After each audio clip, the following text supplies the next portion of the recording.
Hi, my name is Matt Lamb. I'm one of the engineers here at Phillips Manufacturing. And I'd like to talk to you today about Phillips gripSTIK Vinyl L Tear Strip. Now this Vinyl L Tear Strip provides a clean masking line around windows, doors, and different trim options that don't receive joint compound or get painted. The tear-off strip provides a protective edge around these items, plus it's also a guide for the drywall knife.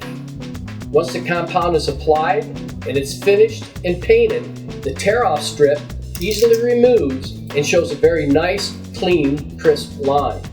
Since the L Tear Strip is made from vinyl, it won't rust, and it's easy to cut with shears, a knife, or even a hacksaw.